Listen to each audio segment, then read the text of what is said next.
This is part two of an interview that I did with Jose Silva Jr., an attorney in Vineland, New Jersey, about powers of attorney.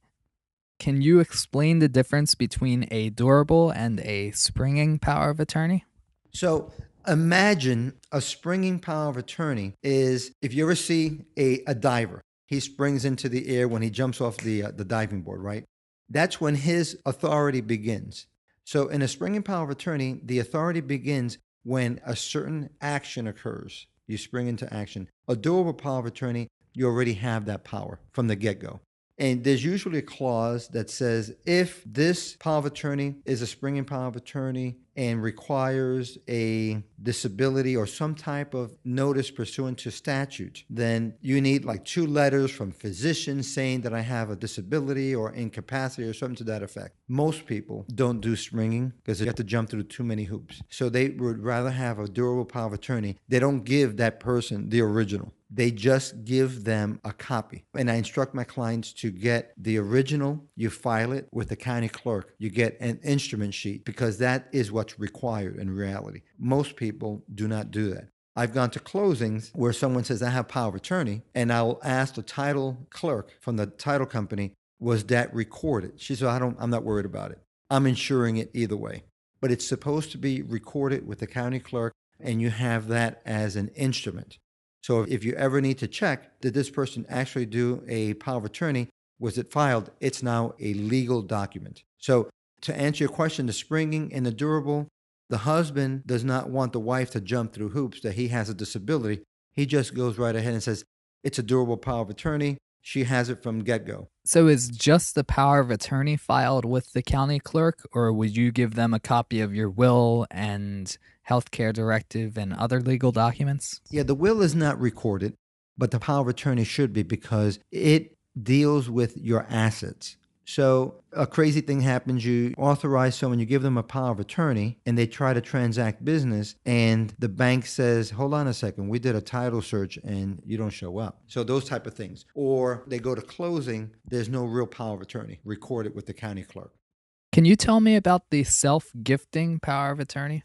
Well, self-gifting is a nice technique to have with spouses, where each spouse has the ability to gift to themselves the other spouse's assets. So let me give you an example. Some husband and wives, they will go ahead and invest in real estate, but to protect themselves from liability, not both of their names are on the deed. So husband will buy 15 properties and wife will have her 15 properties, but they don't have cross names on those documents because what their intention is that if there's ever a lawsuit, they don't both want to go down. They want to be protected. But the power of attorney now gives them the authority to gift that spouse's assets. So that spouse may own 1313 Mockingbird Lane and the wife is not on a deed, but she has her own properties. But something happens to the husband, he's now in a coma. She now has the ability to gift it to herself because she wants to take it out of his estate. That may open up other types of ramifications, but she has that ability. She has that ability for maybe Medicaid planning. She might have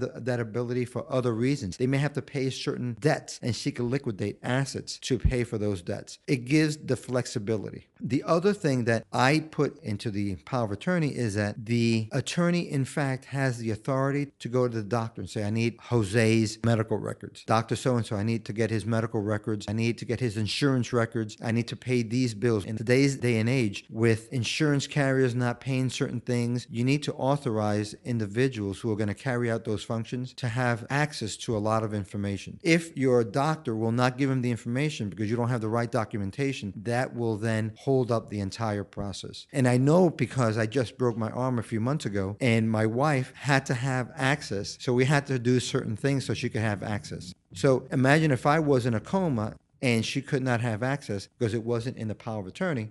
Now she has access because there's a specific HIPAA clause that tells her she can go to the doctor and say, doctor, you need to release all his records to me. And then she can communicate with insurance carriers and transact all the business.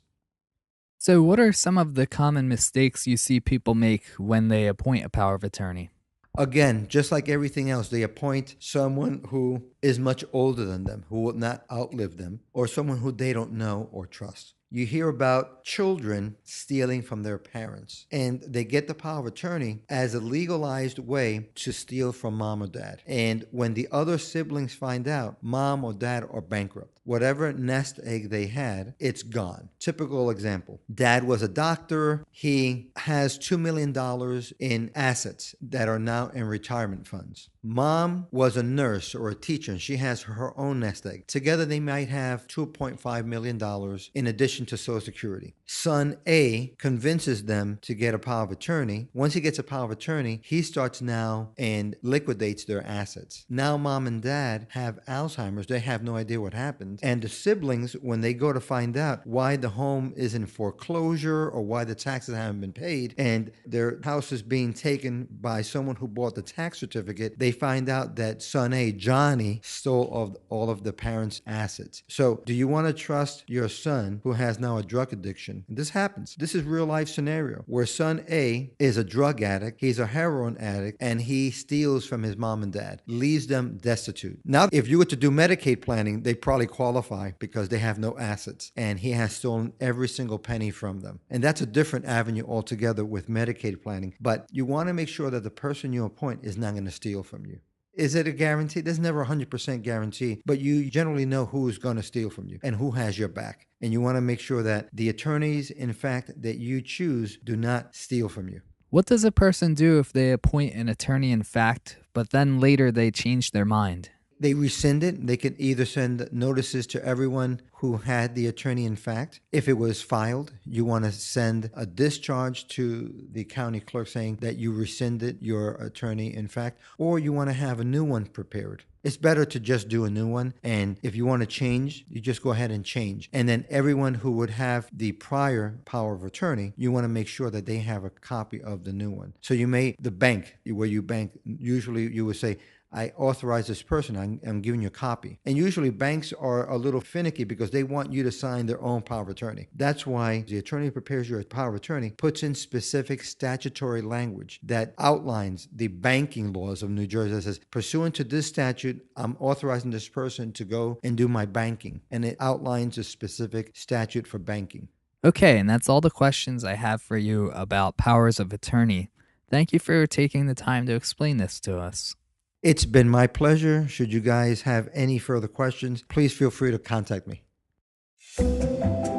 The content provided herein in writing, audio, or by video is for informational and educational purposes. The content is not intended as legal advice to the individuals reading, listening, and/or viewing any of the content herein. Each case is different, and as such, by accepting to view, listen, and/or view the content, no attorney-client relationship has been established between Jose Silva Jr. and his law office of Jose Silva Jr. Attorney at Law, LLC. Furthermore, the information here is a marketing tool and advertisement by Jose Silva Jr. Attorney at Law, LLC, and its employees, agents, and representatives. Should you have any questions regarding the content herein and wish a consultation with Jose Silva Jr., Attorney at Law, LLC, you must set an appointment for a consultation and pay the required consult fee.